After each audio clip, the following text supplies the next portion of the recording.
Hello, everyone, and welcome to another episode of Connecting the Dots with Dr. Ashaye, a great place to be if you desire to take charge of your health so you can live fully and while enjoying doing what you love.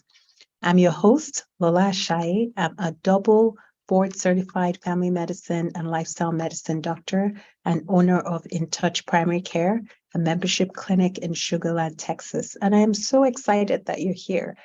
If you are seeking a more convenient and proactive approach to your healthcare, come join us. You can enroll at www.intouchprimarycare.com. Remember, you can always listen to this episode and all our other episodes on the InTouch Primary Care YouTube channel. Leave comments, subscribe, and share. Someone might need this, and you never know, it could make a huge difference for them. Okay, so today I'm going to be talking about 6 common mistakes I've seen people make with their health so that you can avoid them, okay? So 6 things. So number one of the most common things is people focusing on weight loss instead of a healthy body. And the problem with this is when people focus on weight loss as the primary goal, the approach that is used for weight loss can actually cause more problems because there are many ways to lose weight. And so some people do some very diets that may be harmful to their body. They may do some detoxing. So all kinds of things in order to lose weight. But when we're doing that with that approach, it can lead to other problems. So one of the things that I would say is a tip: avoid focusing on weight loss. Focus on becoming healthy, because skinny people can be unhealthy too. There are many skinny people with all kinds of chronic conditions. So it's not really about just the weight. It's also about being healthy. So the method, the way you lose weight is important. So avoid focusing on just weight loss. Try to focus on becoming healthy. So that's number one.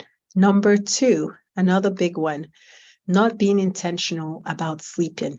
So I heard someone say recently that when you're sleepy, it's your body's alarm system. It's letting you know that your body is damaged and needs repair.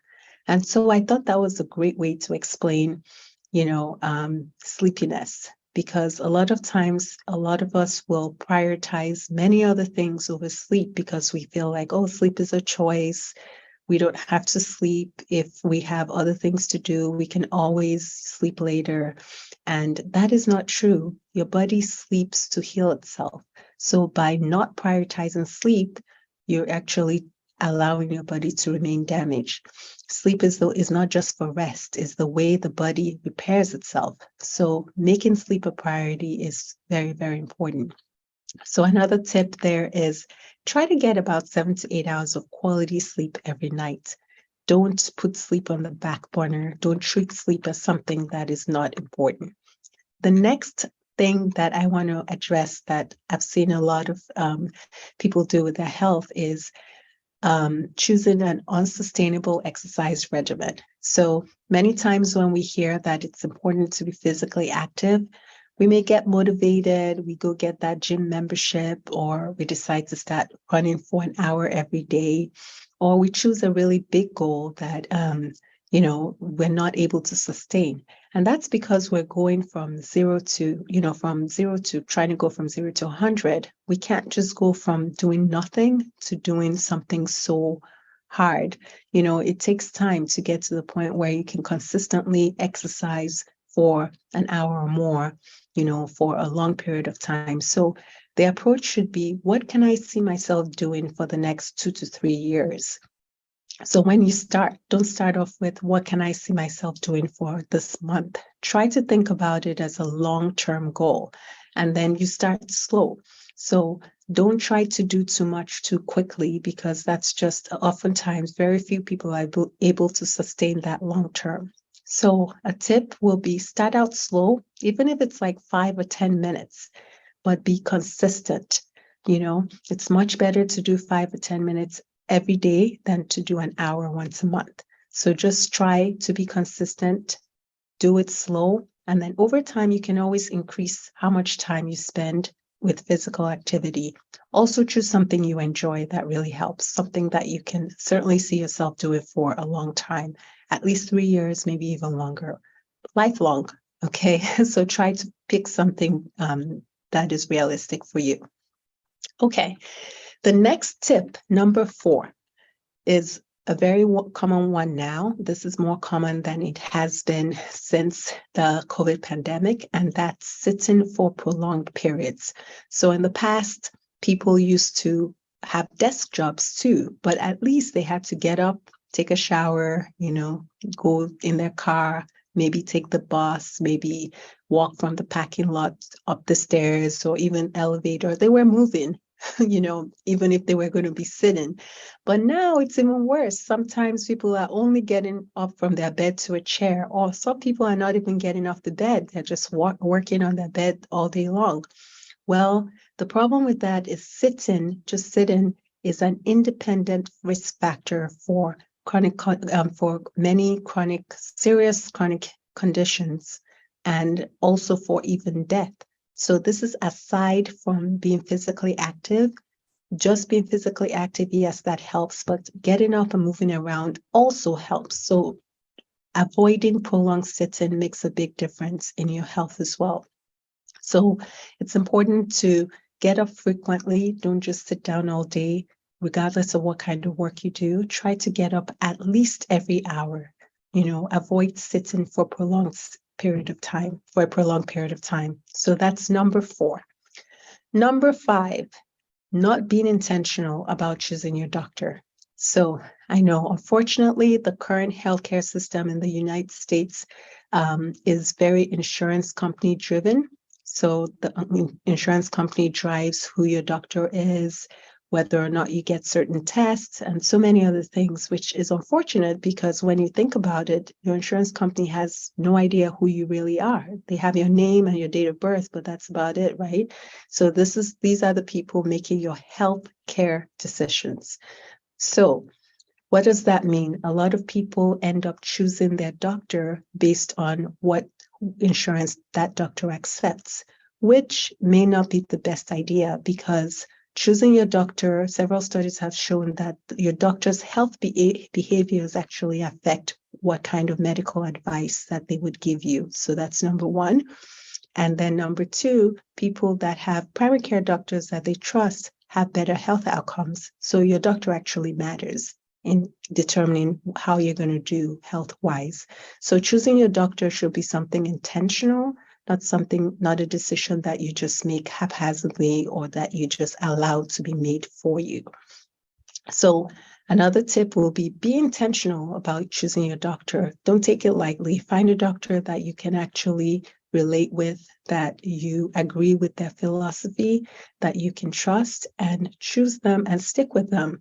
Try to find a doctor that you can stick with long-term. And that's why our model of care, the direct primary care model, works very well, because we're independent of insurance companies, regardless of your insurance status or whether or not you have insurance, you can still see us. So it takes that whole barrier out, and it makes it very, very good for patients. All right, so that's number 5. Be intentional about choosing your doctor. Number 6, the last one, which I think is actually the most important one. One of the mistakes I see is people focusing on their body, on their health, on getting a healthy body, but they're ignoring their mind. So the truth is, a lot of what we do comes from how we think. And when we don't feed our mind with the right information, we're usually not doing the right things because we're not feeding our mind. So just as we eat every day, nobody will say, oh, I ate, last week, so I'm good. I'm not trying to eat anymore. That's not how it works, right? We know that we have to eat to survive. In the same way, we need to feed our mind, and not just with anything. Just like we can feed our bodies with junk, we can feed our minds with junk. We have to be intentional about feeding our mind with the right information in order to continue to maintain the kinds of behaviors that we want to maintain or the kinds of behaviors we desire to achieve. And so that's a very big one, because I think a lot of us say, oh, we read a book about it last year, and we think that's going to be enough to sustain us for the next, few years. And that's not how it works. Most of us need accountability. We need the right environment. We need the right people around us. We need a lot to keep going, to maintain the kinds of results that we need. And that's why a lot of people start healthy behaviors and they're not able to sustain them, because they're not feeding their minds. They're not exposed to the right information consistently. And so it's really hard to keep going. So the tip there is make a commitment to feeding your mind with healthy information. Find the community that will help you do this. Find a good doctor that will keep you accountable. Find, friends that will keep you accountable. Read good information. Make sure you know the sources of the information that you're getting, and make sure that you're feeding your mind with the right information. So that's what I have for you today. 6 things. Focus on becoming healthy, not just on losing weight. Number 2, try to get 7 to 8 hours of quality sleep every single day. Number 3, choose physical activity that you can do consistently, but start slow so that it's consistent. Number 4, avoid sitting for prolonged periods of time. Number 5, be intentional about choosing your doctor. And number 6, feed your mind with good information. So that's what we have today. If you are in the Houston area and you are looking for a doctor to help you with your health goals, to help you be proactive about your health, check us out, InTouch Primary Care. You can find out more on our website, and you could do a one-time evaluation if you choose to do it that way, and then go from there. Remember, your health is too important to rush. It's too important to ignore. You need your health to enjoy doing what you love. So prioritize your health today. And if you know anyone that might need this, please share with them. And I hope, it's been helpful to you as well. So until next week at 2:15 p.m., I'll see you then. And remember, subscribe to our YouTube channel. Have a great day.